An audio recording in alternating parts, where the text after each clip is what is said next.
আমি দুপুর 2টা পর্যন্ত এই খবরটা ছিল আমার কাছে। 82টা আশ্রয় কেন্দ্রে প্রায় 17,000 মানুষ আশ্রয় নিয়েছে। বিকেল পর্যন্ত সংখ্যাটা আরও বাড়তে পারে এবং প্রত্যেকটা আশ্রয় কেন্দ্রে যেসব স্টাফদের মধ্যে যেসব সংগঠনরা কাজ করছেন সবার সাথে আমাদের যোগাযোগ হচ্ছে। সরকারি সহায়তার পাশাপাশি বেসরকারি উদ্যোগে অনেকে প্রচুর খাবার চট্টগ্রাম থেকে নিয়ে আসছেন, রান্না করা খাবার, বিশুদ্ধ পানি, ওষুধ থেকে শুরু করে সব ধরনের সহায়তা দিচ্ছেন এবং প্রত্যেকটা আশ্রয় কেন্দ্রে সেগুলো নিশ্চিত করা হচ্ছে। আমাদের এখানে সবার মধ্যে সুন্দর সমন্বয় আছে, সবাই মিশরের সকল স্তরের জনগণ, ছাত্র সবাই কাজ করে যাচ্ছে বন্যার মোকাবেলায় এবং এই বিষয়ে আমাদের সাথে সার্বিক সহায়তা করছে। এখনো পর্যন্ত কোনো পানানি আছে কিনা, এখনো কোনো পানানি আছে কিনা, এই ধরনের কোনো প্রাণহানি?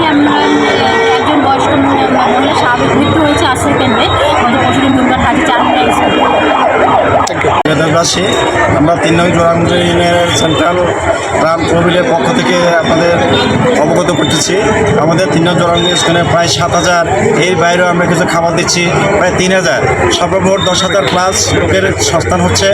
আমরা দুপুরে রাতের খাবার সরবরাহ করতেছি, আবার সকালবেলা নাস্তা, বিকেলবেলা নাস্তা, দুপুরে আবার টিফিনের ব্যবস্থা করতেছি। আপনারা এগিয়ে আসুন, আমাদেরকে সাহায্য করুন।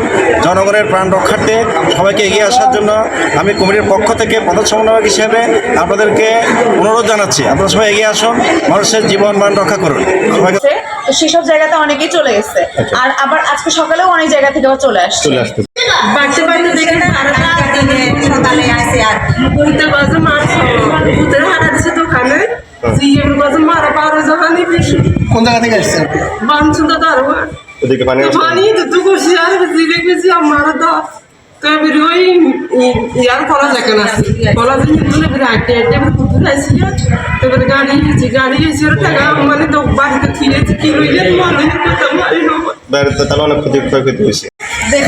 মনে করেন পানি তো এটুকু করতে আসি অন মানি আর পিয়া বাজার পানি জোয়ার আগে বাড়ে, জোয়ার গেলে বই আবার পিয়া বাজার একটু মানে সাধারণ কমে।